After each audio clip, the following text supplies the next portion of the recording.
Alejandro III de Macedonia, conocido como Alejandro Magno, 21 de julio del 356 a.C., 10 u 11 de junio del 323 a.C., era el hijo del rey Filipo II de Macedonia.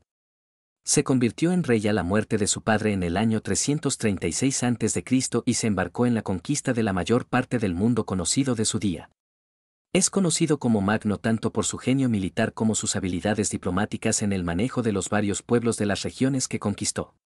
Además, es reconocido por esparcir la cultura, lenguaje y pensamiento griegos desde Grecia, a través de Asia Menor, Egipto y Mesopotamia, hasta la India, y por ende, iniciando la era del mundo helenístico. Cuando Alejandro era joven, fue enseñado a luchar y montar por Leónidas de Epiro, un pariente de su madre Olimpia, así como soportar las dificultades como las marchas forzadas.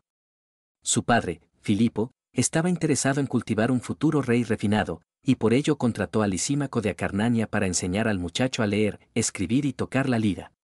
Este tutelaje inculcaría en Alejandro el amor perpetuo de la lectura y la música. A la edad de 14 años, Alejandro fue introducido al filósofo griego Aristóteles, el cual Filipo contrató como tutor privado. Alejandro estudiaría con Aristóteles por los siguientes 3 años, y los dos permanecieron en correspondencia a lo largo de las posteriores campañas de Alejandro.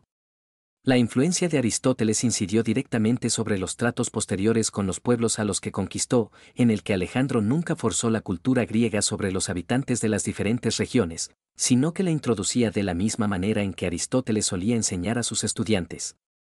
La influencia de Leónidas podía ser vista en Alejandro, en su resistencia y energía física, así como su habilidad con los caballos. Alejandro domó al indomable Bucéfalo cuando tenía solamente 11 o 12 años.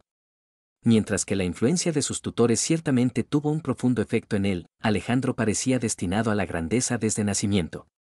Tenía, primero que nada, un padre cuyos logros dejaron una base firme para sus éxitos posteriores.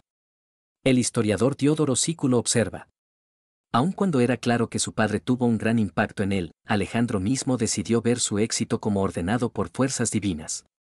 Se llamaba a sí mismo el hijo de Zeus, y clamaba el estatus de semidios, enlazando su linaje con sus dos héroes favoritos de la antigüedad, Aquiles y Hércules, y modelando su comportamiento al de ellos.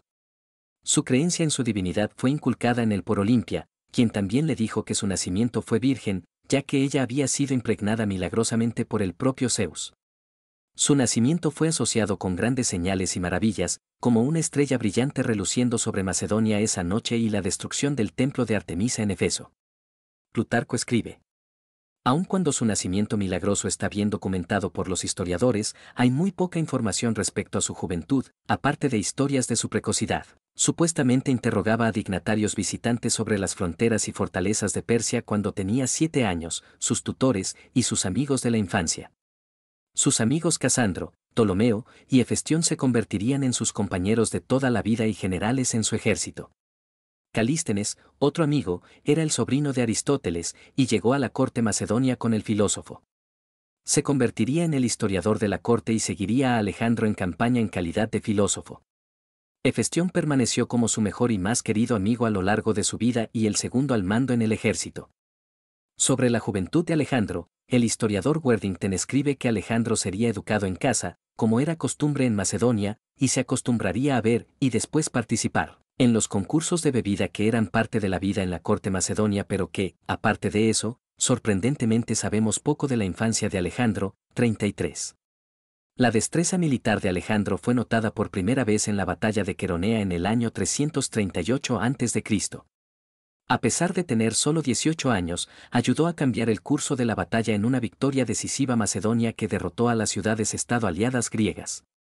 Cuando Filipo II fue asesinado en el 336 a.C., Alejandro asumió el trono, y con las ciudades-estado griegas unidas bajo el dominio macedonio después de Queronea, se embarcó en la gran campaña que su padre había estado planeando, la conquista del poderoso imperio persa.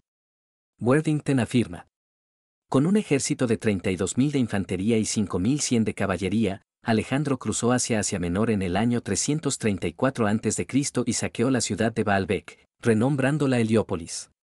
Después liberó a la ciudad griega de Efeso del dominio persa y ofreció reconstruir el templo de Artemisa, que había sido destruido por incendio en la noche de su nacimiento, pero la ciudad rechazó su gesto. En el año 333 a.C., Alejandro y sus tropas derrotaron a las fuerzas mayores del rey Darío III de Persia en la batalla de Isos. Darío huyó del campo, dejando a su familia atrás. Alejandro continuó a saquear la ciudad fenicia de Sidón y después a conquistar Alepo. En el 332 a.C. conquistó Siria y después Egipto en el 331 a.C., donde fundó la ciudad de Alejandría. En el oráculo de Siwa, en el oasis egipcio homónimo, fue proclamado un hijo del dios Zeus Amón.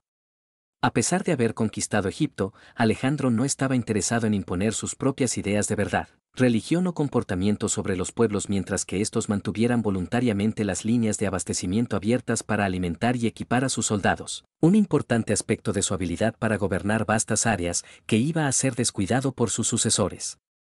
Esto no significa, sin embargo, que no suprimió despiadadamente sublevaciones o que vacilaba en aniquilar brutalmente a quienes se le oponían.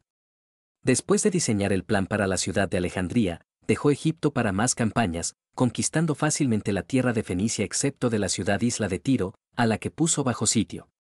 Tan determinado estaba en conquistar Tiro que construyó una calzada desde tierra hacia la isla en la cual montó sus máquinas de asedio para tomar la ciudad. Esta calzada, con el tiempo, colectó limo y tierra y es la razón por la cual Tiro es parte del Líbano continental actualmente. Por su resistencia obstinada, los habitantes de la ciudad fueron masacrados y los supervivientes vendidos como esclavos. Su política respecto a los ciudadanos de Tiro es un claro ejemplo de su crueldad. Esto es solo un resumen de la vida de Alejandro Magno, hasta luego.